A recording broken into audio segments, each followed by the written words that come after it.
Think about the last time you had nothing to do. No phone, no podcast, no one to text, just you sitting with yourself. How long did it last? Maybe 30 seconds, maybe a minute. Then something pulled you back, a notification you didn't need to check, a song you suddenly had to hear, a conversation you started in your own head just to fill the space. You told yourself you were relaxing, but if you're honest, something else was happening. Something that felt a lot like running. We live in a century built for stimulation. There has never been a moment in human history where distraction was so effortless, so available, so perfectly calibrated to keep you from stopping, and we consume it eagerly, like people who are afraid of what happens when the noise goes away. But here is the question that haunted the German philosopher Arthur Schopenhauer almost 200 years ago, long before any of this existed. What if the noise was never the problem? What if the silence, the stillness, was always the real danger? Because Schopenhauer watched people do exactly what you do. He watched them fill every pause, every gap, every quiet moment with something, anything, to keep from sitting with themselves. And he understood something that most people never want to admit. We are not running toward distraction. We are running away from what we'd find if we stopped.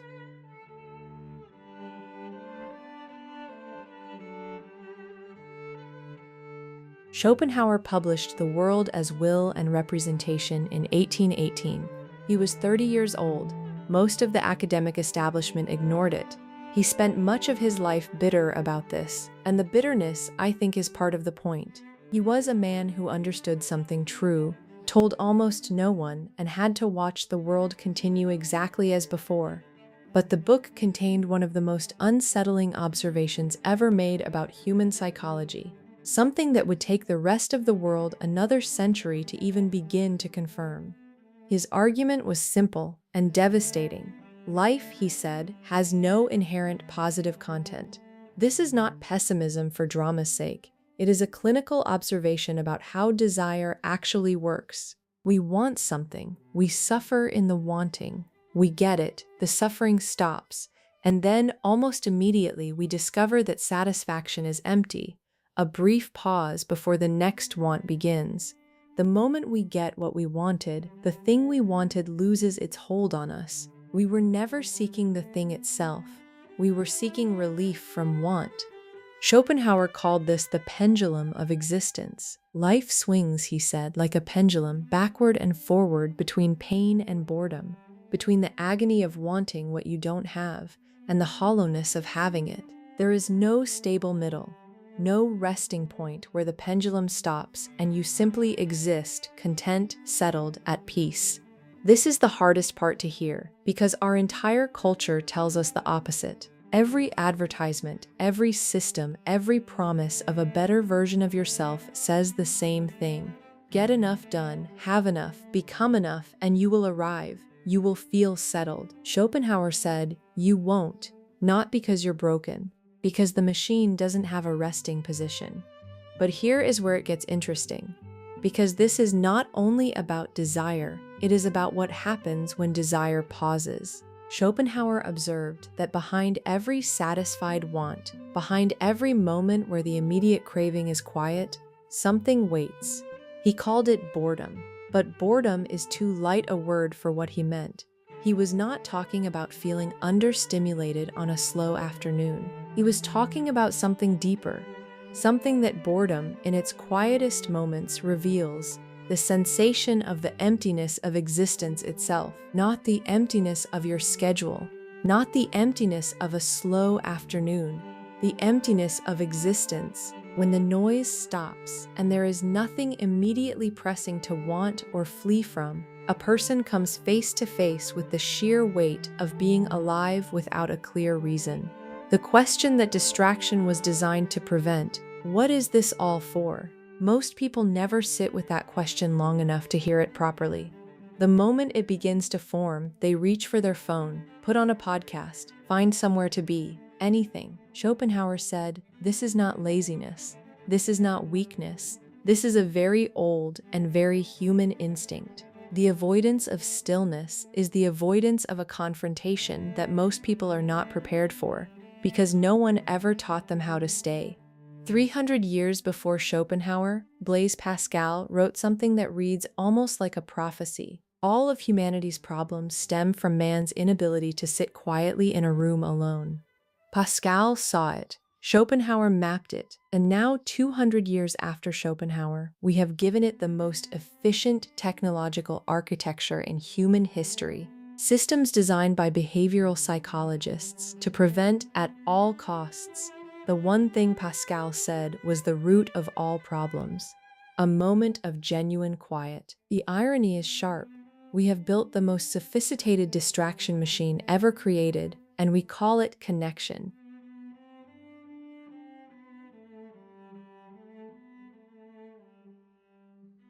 The first pattern: you fill silence before it has a chance to speak.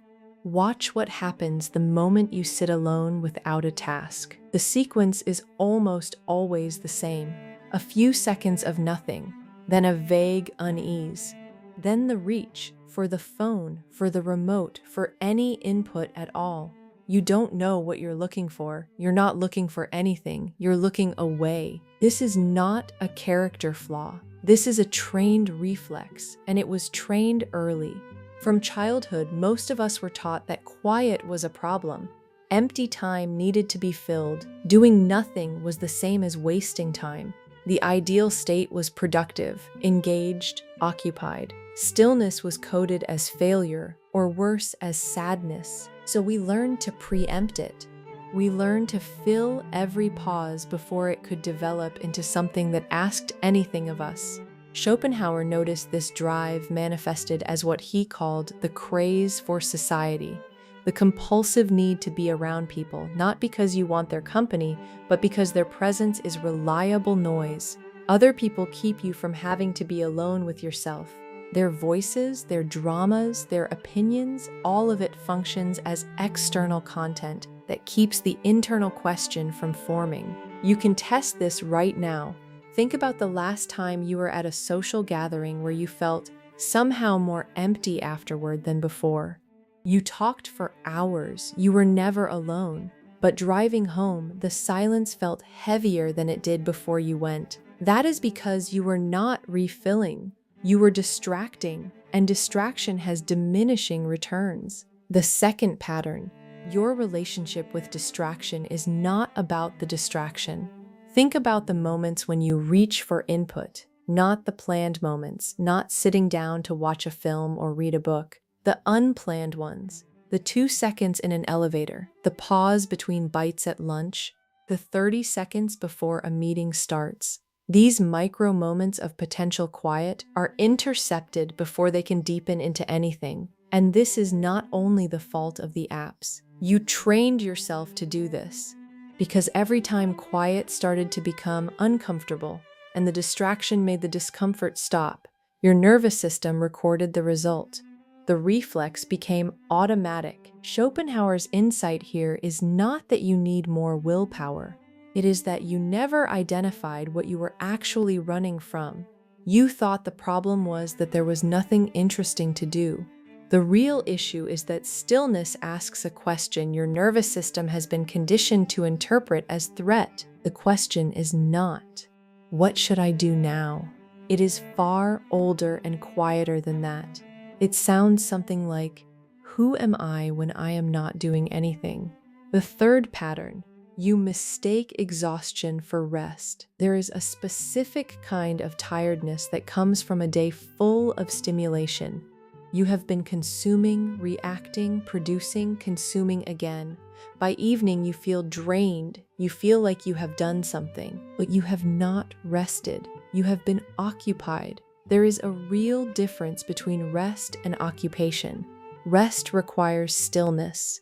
Occupation requires content. You can be occupied for 16 hours, feel completely drained at the end, and wake up the next morning with the same restless, vaguely anxious energy you had at the start, because nothing was processed, nothing was integrated.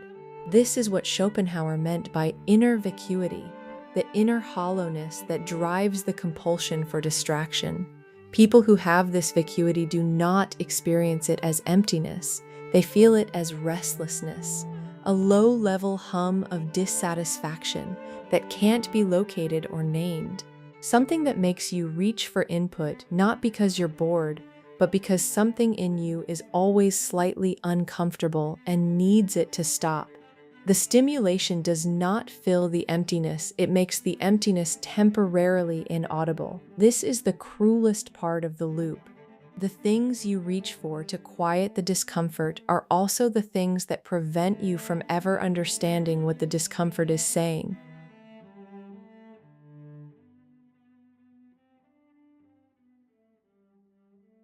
Here is what Schopenhauer got right, and what almost everyone who quotes him misses. He was not telling you to give up. He was not a nihilist preaching hopelessness from a comfortable armchair.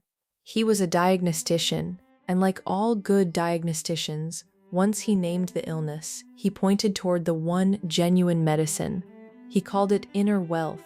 This is what he wrote in The Wisdom of Life. Nothing protects us so surely from this wrong turning as inner wealth, the wealth of the mind, because the greater it grows, the less room it leaves for boredom.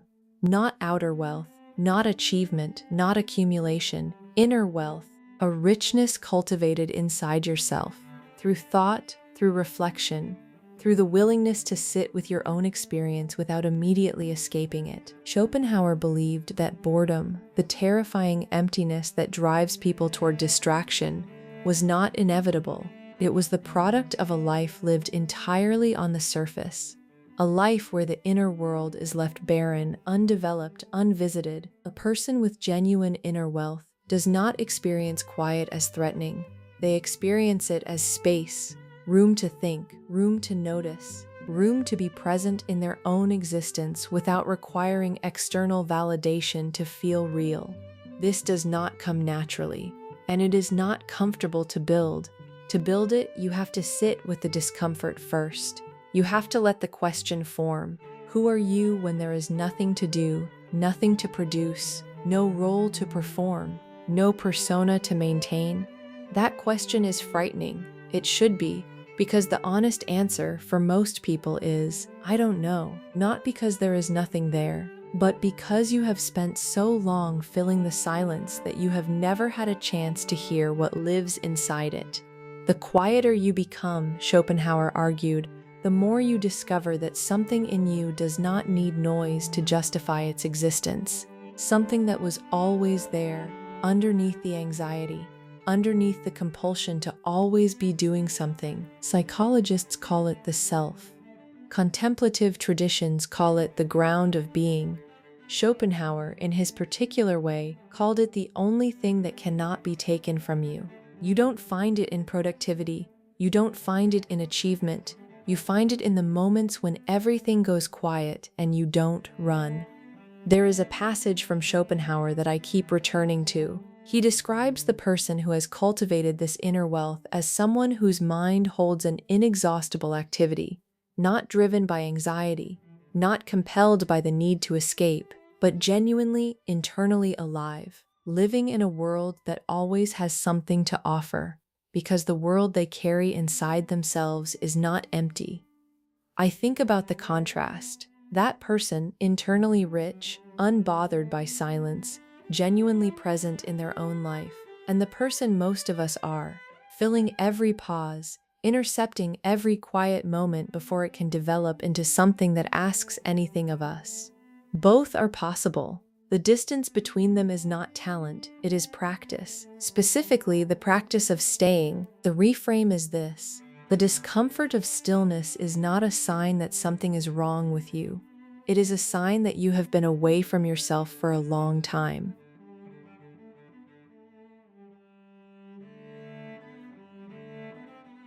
I want to end where we started, with that moment. You alone, nothing to do, the silence beginning to form. That feeling that rises up before the reach, before the noise, is not emptiness. It is something speaking, something that has been trying to get your attention for a long time, underneath all the other sounds. Schopenhauer spent his life arguing that most people would never hear it, not because it was too quiet, but because they were too skilled at filling the space before it could speak. He was not optimistic about human nature, but he left one opening. The person who learns to sit in stillness, who learns to endure the discomfort of quiet without immediately reaching for relief, begins to develop something rare: the ability to be present in their own life. Not performing, not reacting, not running, present. Wanting out of that presence comes something Schopenhauer valued above almost everything else: genuine thought. Not the recirculation of content consumed from elsewhere, not the anxious rehearsal of tomorrow's problems. Actual thinking, the kind that can only happen in a mind that has learned to stay. This will feel hard the first time you try it, and the second. The discomfort is real. The pull toward input is real. The moment when the quiet deepens and something in you wants to move, that moment is real. But you don't have to solve it. You don't have to understand it. You just have to stay. Not forever. Not in some dramatic spiritual ordeal.